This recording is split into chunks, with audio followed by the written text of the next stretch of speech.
শ্রেয়া? সোফায় গা গুটিয়ে বসে টিভিতে কার্টুন দেখছে শ্রেয়া। রুহির কথা তার কানে ঢুকছে বলে মনে হচ্ছে না। ধ্যান জ্ঞান সবই টিভির পর্দায়। শ্রেয়া, দরজাটা লক করে দাও। উফ ভাবি, তুমি যেখানে আছো সেখানে চুপ করে বসে থাকো, আমি যাচ্ছি তো বাবা। বিরক্তিকর কণ্ঠে উপরোক্ত কথাগুলো বলে ওঠে শ্রেয়া। এই ভাবিতাকে একটু বেশি জ্বালায়। একটা কথা কখনোই একবার বলে ক্ষান্ত হবে না, বারবার চিৎকার করে বলতেই থাকবে।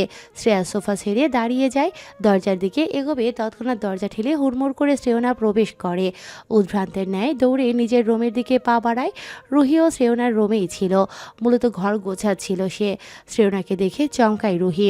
শ্রেয়না এসে ঝাঁপিয়ে পড়ে রুহির বুকে। খানিকটা দুলে ওঠে রুহি, হাতটা আপনা আপনি শ্রেয়নার মাথায় চলে যায়। বিস্ময় ঠোঁটজোড়া ফাঁক হয়ে আসে তার। কি হয়েছে? শ্রেয়না চুপ। রুহি তাকে মুখোমুখি করায় নিজের, কিছুটা সরে বসে, পাছে মেয়েটা আবারও লাফ দেবে, অথচ মেন কথাটাই চাপা পড়ে যাবে। বলো বাচ্চা, কি হয়েছে? চোখ মুখ এরকম কেন? আমায় বলবে না? রুহির আদুরে গলায় হিতে বিপরীত প্রতিক্রিয়া হলো। বিছানার চাদর দুহাতে খামচে ধরে ডুকরে ওঠে শ্রেয়না। গলা ছেড়ে চিৎকার দিয়ে কাঁদতে থাকে। শ্রেয়া আচমকা বোনের চিৎকারে কেঁপে ওঠে। হতভম্ব নেত্রে তাকিয়ে রয় রুহির মুখপানে। শ্রেয়নার হঠাৎ চিৎকারে রুহি হক জগিয়ে যায়। শ্রেয়ার মতো সেও হতভম্ব হয়ে বসে থাকে, অবাক কণ্ঠে শুধায়। এই মেয়ে, কাঁদছো কেন? ও ঠকিয়েছে আমায় ভাবি, বিশ্রীভাবে ঠকে গেছি আমি। শৈলের সর্বশক্তি জুগিয়ে চিৎকার করে উঠল শ্রেয়না। গলা যেন চিড়ে যাচ্ছে তার। এতক্ষণ বুকে জমিয়ে রাখা অনুভূতিগুলো ছটফট করতে করতে বাহিরে বের হতে চায়। ভেতরটা তার চুরমার হয়ে যাচ্ছে, মস্তিষ্ক ফাঁকা লাগছে। সে কি আসেনি? দেখা করনি? ক্রন্দনরত স্বরে বলে ওঠে। ওটা আবরণ ছিল ভাবি, আমায় ঠকিয়েছে ও। ওকে কখনো ক্ষমা করব না আমি, কখনো না। আমার অনুভূতি নিয়ে খেলার অধিকার কে দিয়েছে তাকে? কে? হ্যাঁ, দুহাতে চাদর টেনে ধরে মাথার চাদরের সাথে লাগিয়ে উন্মাদের মতো চিৎকার করতে থাকে শ্রেয়না। মীরা সানি দরজাতেই দাঁড়ানো ছিল। দরজা চাপিয়ে দিয়ে ছুটে আসে শ্রেয়নার কক্ষে। এখানকার পরিস্থিতি দেখে মনে হচ্ছে আবহাওয়া তাদের অনুকূলে না। তোমার সমস্যা কি শ্রেয়না? আমাকে বলো। ওটা আবরণ ভাবি। ও কি জানতো না বলো? ও কি জানতো না? ও ভাবি, ও কি জানতো না? ওকে আমি মেনে নিতে পারবো না, বলো না।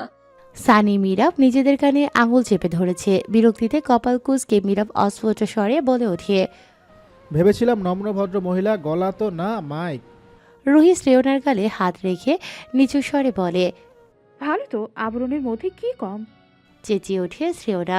হেসকি উঠে গেছে তার। বুক চাপড়ে কোনো মতে বলে। আমি ঠকে গেছি, বাজেভাবে ঠকানো হয়েছে আমায়। চলে যাও তোমরা আমার রুম থেকে, গেট আউট।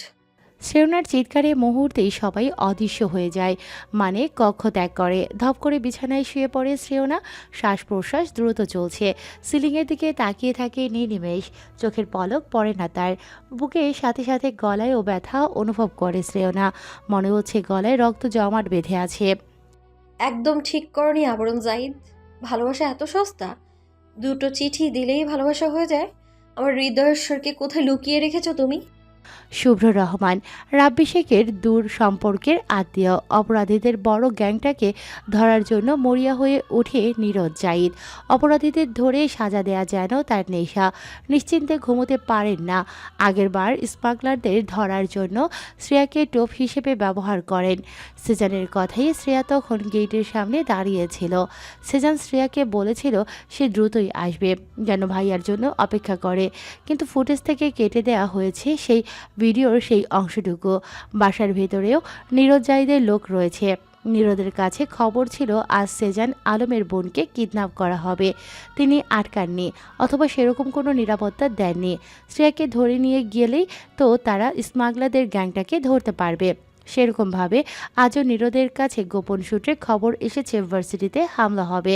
মূলত অপরাধীরা নীরজ জাহিদকে কবজা করতে, আবরণকে আঘাত করতে চায়। সেজানকে দুর্বল করতে তার পরিবারের উপর আঘাত হানতে চায়। তবে নীরদ আবরণের ব্যাপারে তেমন গুরুত্ব দেখায় না, যার দরুন অপরাধীরা সেজান আলমের পরিবারকেই বেছে নেয়। আবার দেখা যায় সেজানের পরিবারের সদস্যের সাথে নীরজ জাহিদের ছেলে আবরণ জাহিদের সখ্যতা দারুণ। সেই হিসেবে যদি সেজানের পরিবারকে আঘাত করা হয়, তা নির্মূল করার জন্য আবরণ জাহিদ নিশ্চয়ই নীরদের সাথে হাঙ্গামা বাঁধাবে। এমনকি সেজানও চাপ দিতে থাকবে। তাই তারা সেজানের ফ্যামিলি মেম্বারকেই টার্গেট করে। শুভ্র রহমান গ্যাংস্টারদের দলের একজন সদস্য। তাকে পাঠানো হয় শ্রেয়না আলমের প্রতি নজরদারি করার জন্য। শুভ্র রহমান চাচ্ছিল রাব্বি শেখকে বলে এখানে জব করবে, তাহলে ভালোভাবে নজরবন্দি করতে পারবে। শ্রেয়নার পিছু নিয়ে মাঝে মধ্যে রাতের আধারে ফ্ল্যাট অবধি চলে যেত। রেলিংয়ে ঝুলতে থাকা চিঠিগুলো সে পড়ত। দু একটা চিঠি পড়েই সে নিজের মতো বুঝে নিয়েছে শ্রেয়নার দুর্বলতা। সেদিন অনুষ্ঠানে শ্রেয়নার সামনে হৃদয়েশ্বর হিসেবে ধরা দেয়। বলা বাহুল্য, আগের দিন আবরণের সাথে শ্রেয়নার সাক্ষাৎকার সকল কথা শুনে নিয়েছিল শুভ্র।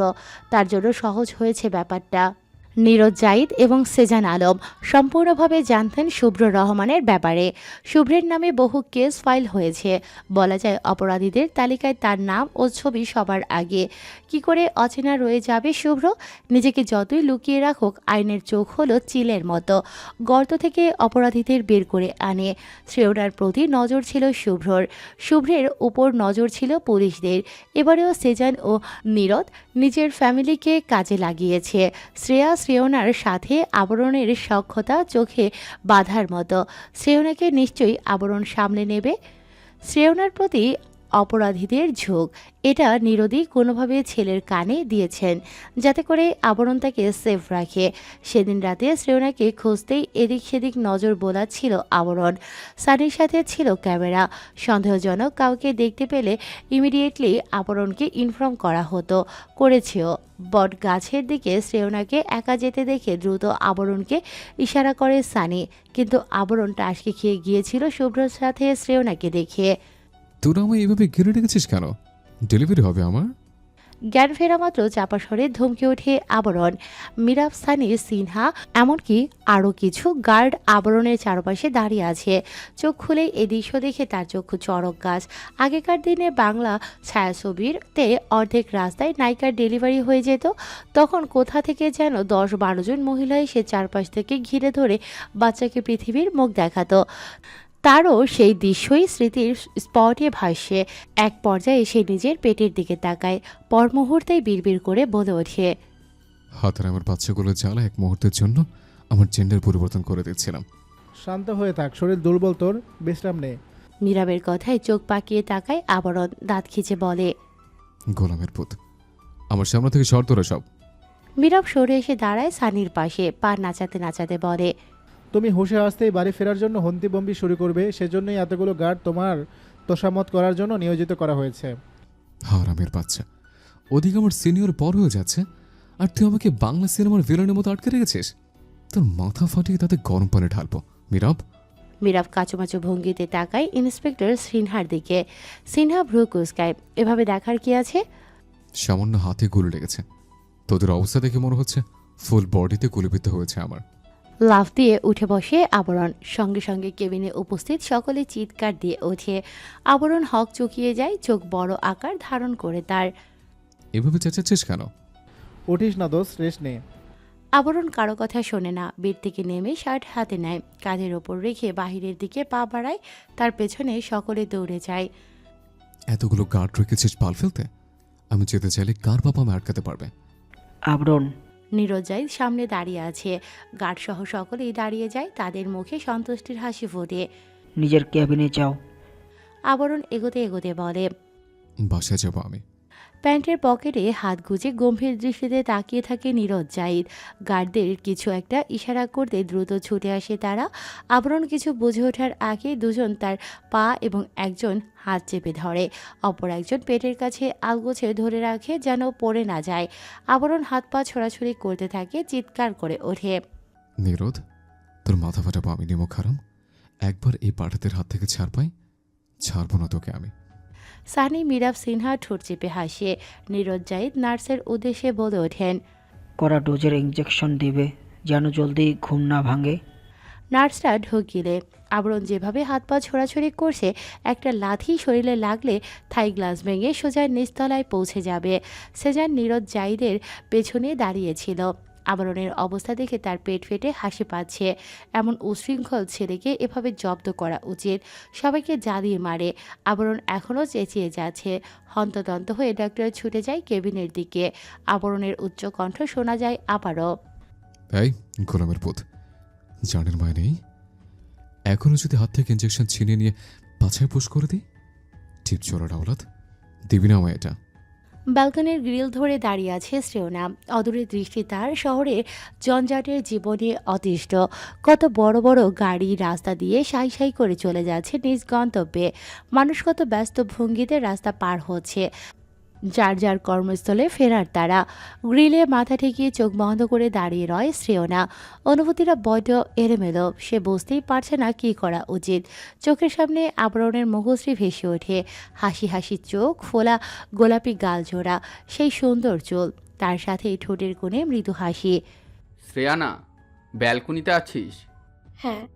মৃদু পায়ে শ্রেয়নার পেছনে এসে দাঁড়ায় সেজান। শ্রেয়না ততক্ষণে এদিকে ঘুরে গিয়েছে, ভাইয়ের দিকে তাকায় সে। কি হয়েছে, কিছু বলবে? সেজান ফোঁস করে শ্বাস ছাড়ে, দুহাত প্যান্টের পকেটে পুরে গম্ভীর কণ্ঠে বলে ওঠে। তোর বিয়ে দিতে চাচ্ছি। আমার কলেজের ফ্রেন্ড স্বাধীনকে চিনিস তো তুই? তোকে বিয়ে করতে চায়। ছেলে দেখতে ভালো, ফ্যামিলির ব্যাকগ্রাউন্ডও ঠিকঠাক, ডিফেন্সে আছে, সব দিক দিয়ে পারফেক্ট। এখন তুই বল, রাজি? রাজি থাকলে এই প্রস্তাবে এগোবো। আপাতত বিয়ের ব্যাপারে ভাবছি না ভাইয়া, সামনে পরীক্ষা, বুঝতেই তো পারছো। সেজান এগোয়। শ্রেয়না মাথা উঁচিয়ে তাকায় ভাইয়ের দিকে। সরল সোজা অদ্ভুত এক সৌন্দর্যে মাখা স্নিগ্ধ মুখ। তারা 3 ভাই বোনই দেখতে সুন্দর, মায়ের মতো হয়েছে। তাদের ভাই বোনদের সবচেয়ে আকর্ষণীয় জিনিস হলো চোখ, সেই সাথে ঠোঁটের কোণের হাসি চমৎকার দেখায়। শ্রেয়নার মাথায় হাত রাখে সেজান, তাকায় বোনের নত মুখটার দিকে। যদিও ভালোভাবে বোঝা যাচ্ছে না, থুতনি বুকের সাথে মিশিয়ে নিয়েছে। কি হয়েছে বাচ্চা? কোনো বিষয়ে মন খারাপ? সেজানের শান্ত কণ্ঠে শ্রেয়নার শরীর ঝাঁকি দিয়ে উঠতে চায়। নিজেকে দমায় সে হাসি মুখে তাকায় ভাইয়ের কৌতূহলপূর্ণ মুখশ্রীর দিকে, মাথা নাড়িয়ে বলে, একদম ফিট আমি। সেজান স্বাভাবিক দৃষ্টিতে তাকিয়ে থাকে। শ্রেয়না হাত মোচড়ামুচড়ি করছে, বুঝতে পারছে না সেজানের মনোভাব। কোনো সমস্যা ভাই? সেজান দুপাশে মাথা নাড়ায়। আসছি। আচ্ছা। সেজানের গমন পথে হাসি মুখে চেয়ে থাকে শ্রেয়না। ভাই দৃষ্টির বাহিরে যেতেই দুহাতে মুখ ঢেকে ফুপিয়ে উঠল শ্রেয়না। দেয়ালে পিঠ লাগিয়ে বসে পড়ে মেঝেতে, ক্রন্দনরত কণ্ঠে বলে, বলতে পারছি না ভাইয়া, বোঝাতে পারছি না। নিজের ভেতরকার অনুভূতিটা কি করে বোঝাবো আমি? এই যে কেমন অদ্ভুত ধরনের অনুভূতি হচ্ছে, এর নাম কি? এ কেমন লাগছে আমার, আমি বলতে পারছি না। শুধু গলায় কানানা দলা পাকিয়ে আসছে, বুকের ভেতর ভারী কিছু অনুভব করছি আমি। কষ্ট হচ্ছে ভাইয়া, আমার একটু বুকে নাও, একটু সান্ত্বনা দিয়ে পথ দেখাও না সেজান ভাই। নড়ে চড়ে ওঠে আবরণ। চোখের পাতা কেঁপে ওঠে তার। ঝট করে চোখে মেলে, স্লাইন চলছে। একটানে সেটা খুলে ফেলে আবরণ। মাঝখানে একবার জ্ঞান ফিরেছিল তার। পুনরায় ঘুমের ইঞ্জেকশন দেওয়া হয়েছে, এছাড়া কোনো উপায় নেই। আগেরবার গুলি খেয়েছিল সে, শরীর কিছুটা দুর্বল থাকা অবস্থায় পুনরায় গুলি খেয়েছে। পর্যাপ্ত পরিমাণে বিশ্রাম দরকার তার। বেড ছেড়ে উঠে বসে আবরণ। পাশেই মেরাপের জ্যাকেট রাখা, আবরণ সেটা কোনো মতে এক কাঁধে ঝুলিয়ে নেয়। প্যান্ট হাতড়েও মোবাইল পেল না। কিছুক্ষণ খোঁজাখুঁজির পর স্মরণ হলো তার ফোন ভার্সিটিতেই ফেলে এসেছে। ত্রস্ত পায়ে বের হয়ে আসে কেভিন থেকে। কেভিনের বাইরে গার্ডরা হাত পা ছড়িয়ে ছিটিয়ে ঘুমোচ্ছে। আবরণ ভ্রু উঁচিয়ে বাহবা দেয়। এরা নাকি তাকে গার্ড দেবে, কম দামে সিকিউরিটি রাখলে যা হয়। রিরজ জাহিদ ফকির হবার পথে। লিফটে চড়ে নিচতলায় নামে আবরণ। এখন কয়টা বাজে? হঠাৎ হঠাৎ 2-1টা নার্সের সাথে দেখা হয় আবরণের। আরও 2 পা এগোতেই আরেক নার্সের সাথে দেখা হয় তার। এই যে আপা। আবরণের ডাকে খানিক হকচকিয়ে যায় নার্সটি, কোনো মতে বলে, জি। কয়টা বাজে? নার্স তার হাত ঘড়িতে চোখ বুলিয়ে বলে, 3টা বাজতে চলেছে। আবরণ কপালে ভাঁজ ফেলে, রওনা দেয় বাহিরের দিকে। যাবার আগে নার্সের উদ্দেশ্যে বলে, একটু অন্তত রেস্ট নেন। সারা রাত গোলাবাইকের মতো এদিক সেদিক লাফিয়ে চেহারাটা যে সুরত বানাচ্ছেন, বিয়ে হবে বলে মনে হয় না। আবরণের গমন পথে হ্যাংলার মতো তাকিয়ে থাকে মিনু। নিজের চেহারার ওপর একবার হাত বোলায়। কোন দিক দিয়ে তাকে অসুন্দর মনে হলো ছেলেটার? পেশেন্টের কাছ থেকেও প্রপোজাল পায় সে, আর এই বাচ্চা ছেলে কিনা তাকে অপমান করে গেল। আবরণ হসপিটাল থেকে বের হতেই দেখতে পায় এক ঝাঁক সিকিউরিটি টহল দিয়েছে। হাত মুষ্টিবদ্ধ হয়ে আসে তার। ইচ্ছে করছে একটা মেশিন গান দিয়ে এসে ঠাস ঠাস করে এদের বুকে গুলি ছুড়তে। ফোঁস করে শ্বাস টেনে গেটের দিকে এগোয় আবরণ।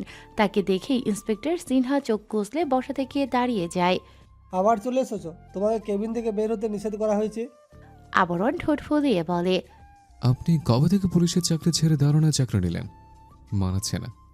ভ্যাবাচেকা খেয়ে যায় সিনহা। সে বুঝতে পারে আবরণ কথার বাদে ফেলতে যাচ্ছে, তবে সে ভীষণ চালাক হয়ে গেছে। কিছুতেই আবরণের চালে ধরা দেয়া যাবে না, না হলে নীরজ জাহিদ তার কল্লা কেটে নেবে। তোমাকে গার্ডরা আসতে দিল? ওদের তো চাকরি খেয়ে নেব। খেয়ে দিন। হারামজাদারা সিকিউরিটি দেওয়া বাদ দিয়ে নাক ডেকে ঘুমাচ্ছে। আমাকে যদি কেউ মেরে চলে যেত, ওদের কোন বাবা আমার জীবনটা বাঁচাতো? সিনহা ভাবনায় পড়ে। আশেপাশে তাকায়, সবাই যে যার মতো বন্দুক হাতে দাঁড়িয়ে আছে। সিনহা আবরণকে কিছু বলতে নেবে, তার আগেই আবরণ বিরক্তিকর কণ্ঠে বলে, রাত বেরোতে সুন্দরী মেয়েদের পথ রোধ করে রিপ্রেজেন্ট করছেন ইন্সপেক্টর? দেখে সাইডে সরুন। সিনহা দ্রুত গেটের সামনে থেকে সরে যায়। আবরণ তুফানের গতিতে বের হয়ে আসে হসপিটাল থেকে। গেটে আটকে দিয়ে টেনে ধরে গ্রিল। সিনহা হতভম্ব নেত্রে তাকিয়ে আছে। ইতিমধ্যেই কিছু গার্ড চলেও এসেছে। আবরণের দিকে হাত বাড়াতে যাবে, তৎক্ষণাৎ চেঁচিয়ে ওঠে আবরণ। সুমন্তের আওলাদ, খবরদার। আমাকে স্পর্শ করার দুঃসাহস যদি করেছিস, মাদারফাকার, এক একটার পালছে বুলেট ভরে দেব। তোদের জন্য অসুস্থ হাত নিয়ে যুদ্ধ করতে হচ্ছে আমার। ছবি না আমায়, দরিসর। আবরণের রামধমকে সেখানেই থেমে যায় সিনহা সহ গার্ডগুলো। আবরণ রাগে হিস হিস কষে চোখ পাকিয়ে বলে, আমার পিছু নিলে মাঝে এমন লাথি দেব, সোজা তোদের বাপ নিরোদের কোলে মুখ থুবড়ে পড়বি। আমার পেছনে লাগতে আসলে পাঁচ মিসাইল ছেড়ে দেব। গ্রিল ছেড়ে উল্টো পথে দৌড় লাগায় আবরণ। গার্ড তার পিছু নিতে যাবে, সিনহা আটকায়, নিজের জায়গায় বসে পড়ে। লাভ নেই, প্রায় একদিন তাকে আটকে রাখা হয়েছে, আর সম্ভব না। যেটার জন্য এতক্ষণ জেগেছিলাম সেই কাজ সমাপ্ত। ভালোই হয়েছে আমি ঘুমাতে গেলাম। রাতের ঘুম হারাম করে ছেড়েছে পুচকে ছেলেটা। কিন্তু স্যারের উপর যদি কোনো বিপদ আসে? ওর নিজেই আসত বিপদের গোডাউন। বিনা দোষে গুলি খেয়েছে। এবার কেউ সামনে আসলে তার জীবন আগে নরক বানাবে। এরপর নীরজ জাহিদকে প্যাকেট করে জাহান্নামে পাঠাবে। ভোরের আলোয় চারপাশ আলোকিত হবার সাথে সাথে দানার ঘুম ভাঙে। চোখ কসলাতে কসলাতে লিভিং রুমে চলে আসে দানা। নীরজ জাহিদ সোফায় বসে চা পান করছেন। দৃষ্টি তার টিভির দিকে। দানা গিয়ে বসে পড়ে তার পাশে। চাচু, দানার ডাকে ঘাড় বাঁকিয়ে তাকালো নীরজ। হাত রাখেন দানার মাথায়, কোমল কণ্ঠে শুধোয়, কি হয়েছে? কোনো সমস্যা হচ্ছে এখানে? তোমার ছেলে আমায় পাত্তাই তো দেয় না, এটাই বড় সমস্যা। গাল ফুলিয়ে কথাটা বলে ওঠে দানা। নীরজ জাহিদ হালকা হেসে বলেন, আমার ছেলে আমাকে পাত্তা দেয় না, তোমাকে কি দেবে মা? কেন পাত্তা দেয় না? তুমি তো তার বাবা। গম্ভীর হন নীরজ, গমগমে কণ্ঠে বলেন, সেটা আবরণের থেকে জেনে নিও। দানা কিছু বলবে তার আগেই সিঁড়ি বেয়ে আবরণ নেমে আসে। নীরজ জাহিদ নিজের মতো টিভিতে মনোযোগ দেন। দানা চোখ বড় করে তাকায়। আবরণ, কখন এসেছো তুমি? যখন তুই দেখিস নে। থতমত খায় দানা। আবরণ চলে যাচ্ছে দেখে হুঁশ ফিরে তার। দৌড়ে গিয়ে আবরণের হাত চেপে ধরে। ব্যথায় চোখ কুঁচকে আসে আবরণের। হালকা করে ঝাড়ি দিয়ে ছাড়িয়ে নেয় হাত। ধমকে ওঠে, হাতের বাচ্চা, সারাদিন খাস আর ঘুমাস, কমন সেন্স বলতে মাথায় কিচ্ছুই নেই। যখন তখন চেপে ধরিস কেন বেয়াদব? চমকায় দানা। মৃদু কেঁপে ওঠে নীরজ জাহিদ নিজের জায়গা থেকে ধমকে ওঠেন, আবরণ, বাচ্চা মেয়েটার সাথে এসব কি ধরনের আচরণ তোমার? আগে বাচ্চা মেয়েকে ভদ্র হতে বলো, নাহলে পরের বার চাপকে পিঠের ছাল গুটিয়ে নেব। এত বেহায়াপনার কারণ কি? কখনো কি ঠিক হবে না? মিশনকে মার্ডার করার কারণ কি কখনো স্বীকার করবে না? হতভম্ব হয়ে যান নীরদ। নিজের জায়গায় থম মেরে বসে থাকেন। দানা কান্না ভুলে ফ্যাল ফ্যাল করে তাকিয়ে থাকে আবরণের গমন পথে। এইমাত্র কি বলে গেল আবরণ? মিশানকে। তাকে নীরদ মেরেছে, কিভাবে সম্ভব? রুহি কিচেনে রান্না বসিয়েছে। শ্রেয়া সেজানের সাথে স্কুলে চলে গিয়েছে। ওদের আলাদাভাবে খাইয়ে পুনরায় রান্না চড়িয়েছে রুহি। কলিং বেলের আওয়াজে কপাল কুঁচকে আসে তার। বিরক্তিতে মুখ তেতো হয়ে আসে। এই অসময়ে কে আসতে পারে? শ্রেয় নাকি করছে কে জানে। মেয়েটা মনে হয় না রাতে ঘুমিয়েছে। তাকে না ডাকায় ভালো হবে। গ্যাসের আঁচ কমিয়ে আঁচলে হাত মুছতে মুছতে এগিয়ে যায় দরজার দিকে। এখনও বেল বাজছে। তড়িঘড়ি করে দরজা খুলে দেয় রুহি। ওপাশে আবরণ দাঁড়িয়ে আছে। এক্সকিউজ মি ভাবিজি, সিনিয়রের সাথে দেখা করতে এসছি, রাস্তা থেকে সরুন। তুমি? আবরণ রুহিকে পাশ কাটিয়ে ভেতরে প্রবেশ করে। শ্রেয়নার রুমের দিকে পা বাড়িয়ে বলে, ইয়েস, আবরণ জাহিদ হ্যাজ অ্যারাইভড। শ্রেয়না ঘুমাচ্ছে, রাতে ঘুমাতে পারেনি। আবরণ সরে না, শ্রেয়নার রুমে প্রবেশ করে দরজা চাপিয়ে দেয়। বিছানার দিকে তাকাতেই চোখ আটকায় তার। সবকিছু গুটিসুটি করে রেখে দেয়া। শ্রেয়না কোথায়? এই মেয়ে পালিয়ে যাবার পায়তারা করছে না তো? সে পালাতে যাবে কেন? আমাকে খুঁজছো? আচমকা শ্রেয়নার আগমনে ঘাড় ঘুরায় আবরণ। শ্রেয়না ব্যালকনি থেকে ধীর পায়ে বেরিয়ে আসে। আবরণ হাসে, এক হাতে চুল আঁকড়ে ধরে বলে, আপনার কাছে এসছে। আপনার ছাড়া জগৎ সংসারে একান্ত কেউ আছে নাকি আমার? চলে যাও।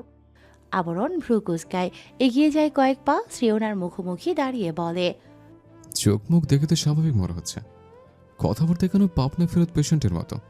শ্রেয়না শান্ত দৃষ্টিতে তাকায়, কোনোরূপ প্রতিক্রিয়া প্রকাশ পায় না তার থেকে। নরম কণ্ঠে বলে, বের হতে বলেছি। যাব না। আবরণের কণ্ঠ গম্ভীর। শ্রেয়নার মনোভাব কিছুটা হলেও আজ করতে পারে আবরণ। এগিয়ে আসতে নেয় শ্রেয়নার দিকে। আবরণের হাত চেপে ধরে দরজার বাহিরে নিয়ে যায় শ্রেয়না। লিভিং রুম পেরিয়ে মেইন ডোরের কাছে যায়। এক ধাক্কায় আবরণকে দরজার ওপাশে দাঁড় করিয়ে দেয়। আবরণ স্তম্ভিত নেত্রে তাকিয়ে আছে হাতের দিকে। শ্রেয়নাকে সে আটকাতে পারত না এরকম নয়, সে দেখতে চাচ্ছে মেয়েটা কি করতে চায়। নেক্সট টাইম আমার বাড়ির আশেপাশেও যেন তোমার ছায়াটা না দেখি। আবরণের কপালে এবার গাঢ় ভাঁজ পড়ে। দরজা ঠেলে এগিয়ে আসে কিছুটা। শ্রেয়না নিজের জায়গা থেকে সরে না, দম আটকে দাঁড়িয়ে আছে সে। মেয়েদের গায়ে হাত তুলি না, কথা বলতে লাগাম দেন, নলে চাপকে পিঠের ছাল তুলে নেব।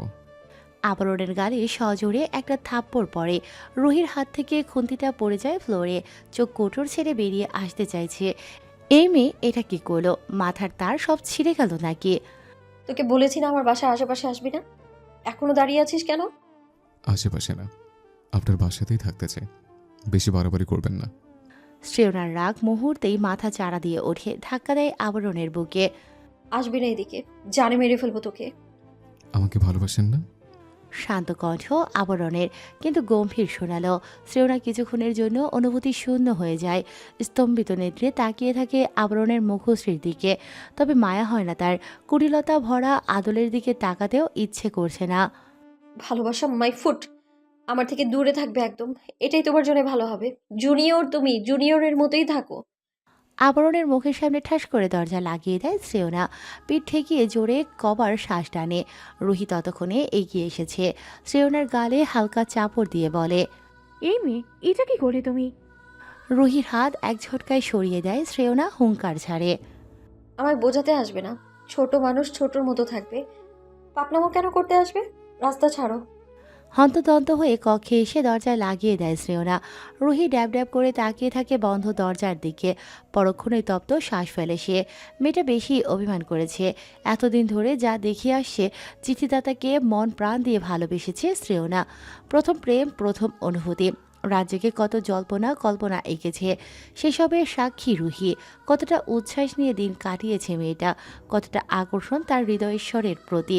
ছেলেটা আবরণ, তার জুনিয়র। এখানেই ঝটকা খেয়েছে শ্রেয়না। নিজেকে সামলাতে সময় লাগবে। আবরণের সাথে কথা বলতে হবে। কয়েকদিন যেন শ্রেয়নার সামনে না আসে। মেয়েটা উপলব্ধি করতে পারবে তার হৃদয়েশ্বরের অবস্থানটা ঠিক কোথায় তার জীবনে।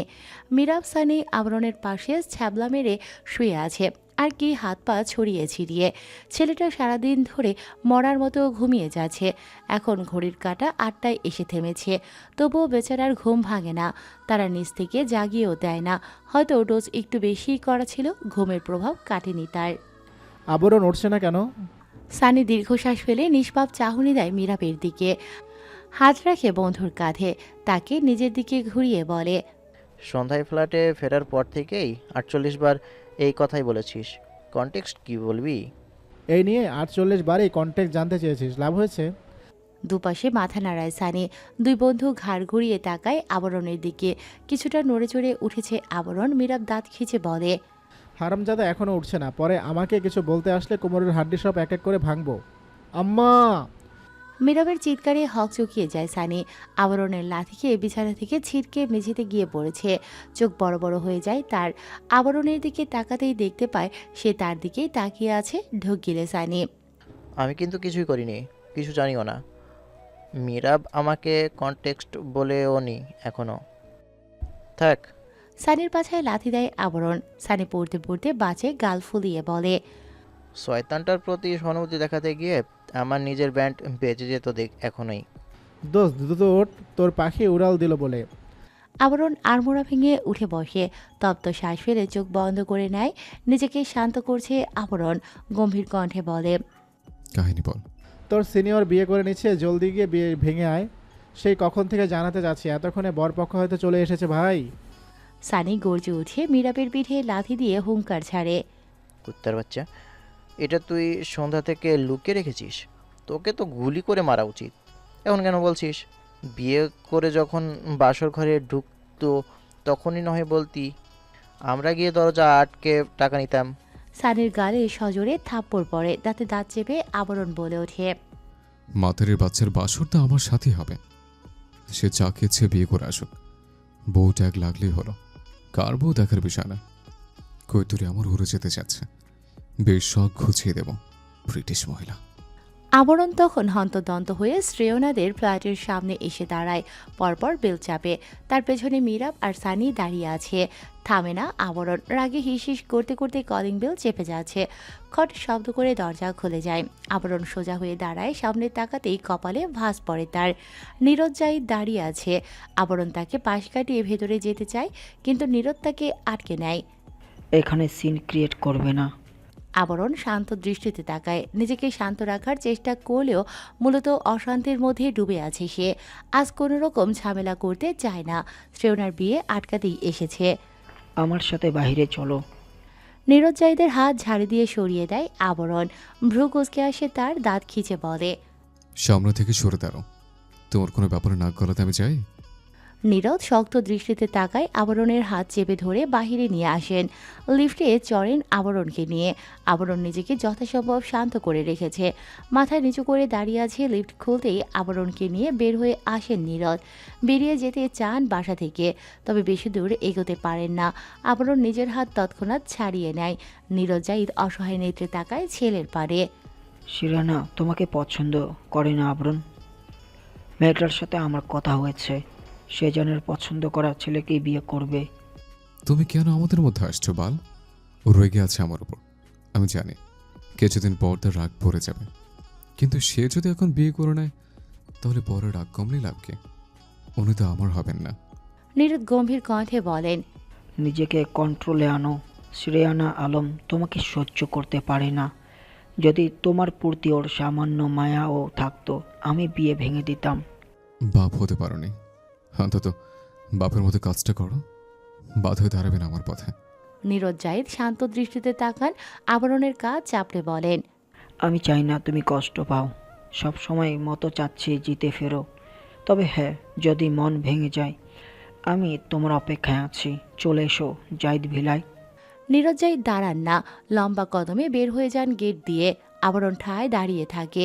নীরদ জাহিদের কথা পাত্তা দেয়নি সে। শ্রেয়না আলম নাকি তার হৃদয়েশ্বরকে ছেড়ে অন্য কারোর সাথে বিবাহ বন্ধনে আবদ্ধ হবে।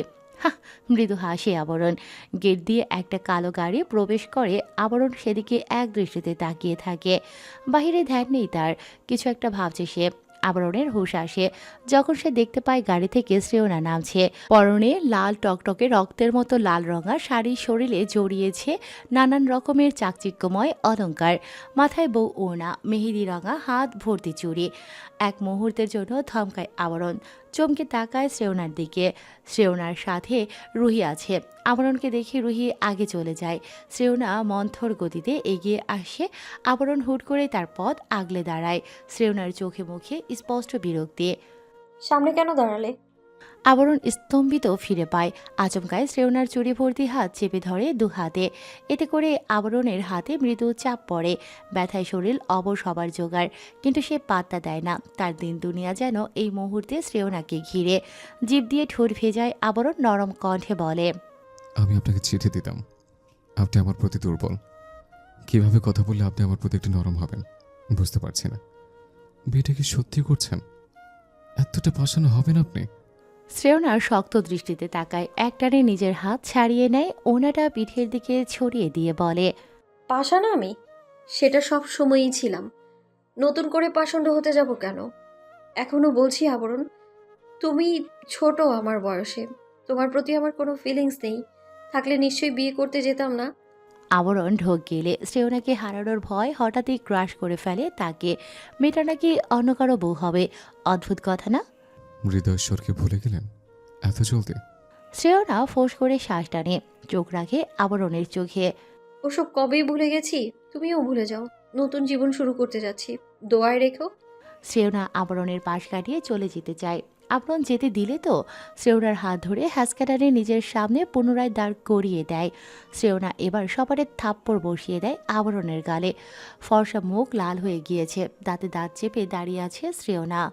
নিজেকে কি ভাবো তুমি? বলেছি না একবার, ওসবে আকর্ষণ নেই আমার। এত জ্বালাও কেন? আমার ধৈর্যের বাঁধ যেন না ভাঙে আবরণ জাইদ। আচমকা শ্রেয়নার পায়ের সামনে বসে যায় আবরণ। চমকায় শ্রেয়না দুকদম পিছিয়ে যেতে চায়। আবরণ তাকে নড়তে দেয় না, বরং শক্ত করে দুপা চেপে ধরে, মোলায়েম কণ্ঠে বলে,